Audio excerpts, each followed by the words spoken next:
بسم اللہ الرحمن الرحیم۔ السلام علیکم محترم ناظرین، امید ہے کہ آپ خیریت سے ہوں گے۔ آج میں آپ کو حضرت موسیٰ علیہ السلام کی تبلیغ کا واقعہ سناؤں گی، تو ویڈیو کی طرف بڑھنے سے پہلے ہمارے چینل اشال اسلامک اسٹوریز کو سبسکرائب کرنا نہ بھولیں۔ حضرت موسیٰ علیہ السلام اپنے بھائی حضرت ہارون علیہ السلام کو ساتھ لے کر فرعون کے دربار میں گئے اور اسے کہا کہ اللہ نے مجھے تیرے پاس اپنا پیغمبر اور رسول بنا کر بھیجا ہے۔ ہم تمہیں دو باتیں کہتے ہیں، پہلی بات یہ کہ خدائے واحد پر ایمان لے آؤ، اور دوسری یہ کہ بنی اسرائیل پر ظلم و ستم سے بند کرو اور انہیں غلامی سے آزاد کر دو۔ حضرت موسیٰ علیہ السلام نے پیار و محبت سے فرعون کو سمجھانے کی کوشش کی اور بہت سے دلائل دیے۔ فرعون کسی بات سے قائل نہ ہوا، بلکہ درباریوں سے کہنے لگا کہ یہ شخص کوئی پاگل معلوم ہوتا ہے، اور اپنے وزیر سے کہنے لگا کہ ایک اونچی عمارت بناؤ جس پر چڑھ کر میں موسیٰ کے خدا کو دیکھ سکوں، اور میں تو اسے جھوٹا سمجھتا ہوں۔ حضرت موسیٰ علیہ السلام نے کہا کہ میں تیرے پاس اپنی سچائی کا ظاہر نشان لے کر آیا ہوں۔ فرعون نے کہا اگر تیرے پاس کوئی نشان ہے تو ہمیں بھی دکھا۔ حضرت موسیٰ علیہ السلام نے اپنا عصا زمین پر پھینک دیا جو ایک خوفناک اژدہا بن گیا، پھر اپنا ہاتھ گریبان کے اندر لے گئے اور جب باہر نکالا تو وہ چمکتا ہوا نظر آ رہا تھا۔ یہ دیکھتے ہی فرعون کے درباری چلا اٹھے کہ یہ تو کوئی بہت بڑا جادوگر ہے۔ یہ فیصلہ کیا گیا کہ کچھ روز بعد سلطنت کے تمام بڑے جادوگروں کو بلا کر حضرت موسیٰ علیہ السلام سے مقابلہ کرایا جائے گا۔ وہ مقابلہ شروع ہونے سے پہلے حضرت موسیٰ علیہ السلام نے لوگوں کو مخاطب کرتے ہوئے فرمایا کہ اللہ پر جھوٹی تہمت نہ لگاؤ، کہیں ایسا نہ ہو کہ اللہ تعالیٰ کا عذاب تمہیں صفحہ ہستی سے مٹا دے۔ جادوگروں نے آگے بڑھ کر کہا کہ ان سب باتوں کو چھوڑو، اب مقابلہ ہوگا۔ یہ بتاؤ کہ پہل کون کرے گا؟ آپ نے جب یہ دیکھا کہ ان پر کوئی بات اثر نہیں کر رہی تو آپ نے فرمایا کہ پہل تم لوگ کرو۔ جادوگروں نے اپنی رسیاں، بان اور لاٹھیاں زمین پر ڈال دیں جو اژدہا بن کر زمین پر دوڑنے لگے۔ یہ دیکھ کر حضرت موسیٰ علیہ السلام کچھ گھبرائے، مگر اسی وقت خدا کا حکم ہوا، موسیٰ خوف نہ کھاؤ، ہمارا وعدہ ہے تم ہی غالب رہو گے، اپنا عصا زمین پر ڈال دو۔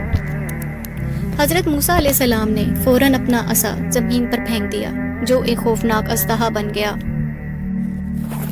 اس نے تمام جادو کے زور سے بنے ہوئے سانپوں کو نگل لیا۔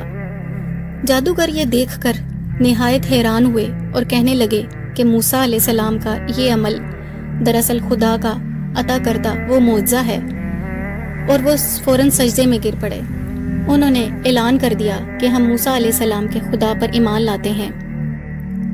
جادوگروں نے کہا کہ اب سچائی ہمارے سامنے آ گئی ہے، تو آپ نے جو کچھ بھی کرنا ہو ضرور کریں، ہم ایک خدا پر ایمان لا چکے ہیں، وہ ہماری خطائیں معاف فرما دے۔ یہ دیکھ کر اسرائیلی نوجوانوں کی ایک جماعت بھی کھل کر اعلان کیے بغیر حضرت موسیٰ علیہ السلام پر ایمان لے آئی۔ حضرت موسیٰ علیہ السلام نے فرمایا کہ اگر تم واقعی اللہ پر ایمان لے آئے ہو اور اس کے فرما بردار بننا چاہتے ہو تو پھر فرعون سے ہرگز نہ ڈرو اور اللہ پر ہی بھروسہ رکھو۔ تو وہ کہنے لگے کہ ہم اللہ ہی پر بھروسہ کرتے ہیں۔ حضرت موسیٰ علیہ السلام نے فرعون سے ڈرنے والوں کو تسلی دی اور کہا کہ گھبراؤ نہیں، اللہ کا وعدہ سچا ہے، تم ضرور کامیاب رہو گے اور تمہارا دشمن ہلاک ہوگا۔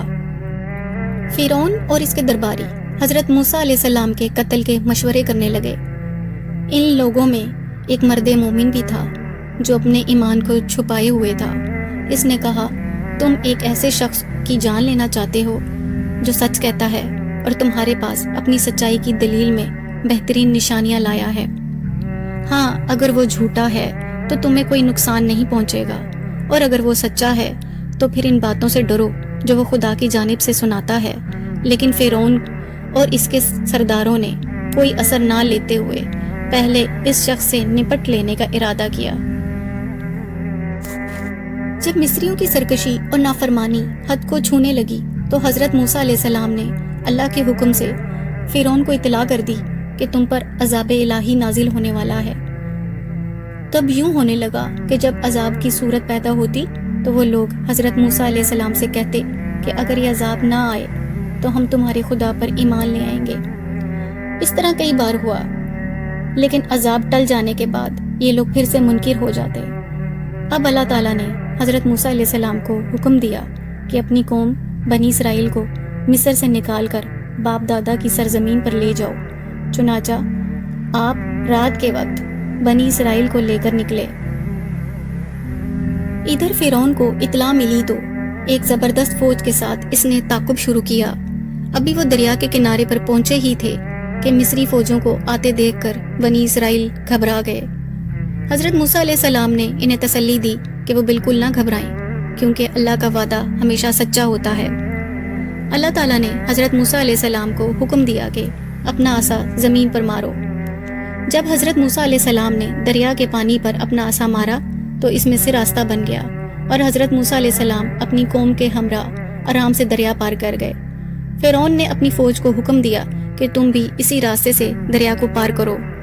فرعون اور اس کی ساری فوج جب دریا کے درمیان میں پہنچے تو اللہ کے حکم سے دریا پھر اپنی اصلی حالت میں آ گیا اور فرعون اپنی فوج سمیت غرق ہو گیا۔ غرق ہوتے وقت فرعون نے پکارا کہ میں موسیٰ کے خدا پر ایمان لاتا ہوں، لیکن اب دیر ہو چکی تھی۔ کہتے ہیں کہ بعض بنی اسرائیل کو فرعون کی موت پر شک ہو گیا تھا، اسی لیے اللہ تعالیٰ نے دریا کو حکم دیا کہ اس کی لاش بلند ٹیلے پر خشکی میں رکھ ڈال دے تاکہ یہ لوگ اپنی آنکھوں سے دیکھ لیں۔ چنانچہ لباس سمیت اس کا جسم خشکی پر ڈال دیا گیا تاکہ بنی اسرائیل کو معلوم ہو جائے اور ان کے لیے نشانی اور عبرت بن جائے، اور وہ یہ جان لیں کہ غضب الہی کو کوئی چیز دفع نہیں کر سکتی۔ ہزاروں سالوں کے بعد دستیاب ہونے والی فرعون کی لاش اب مصر کے عجائب گھر میں موجود ہے۔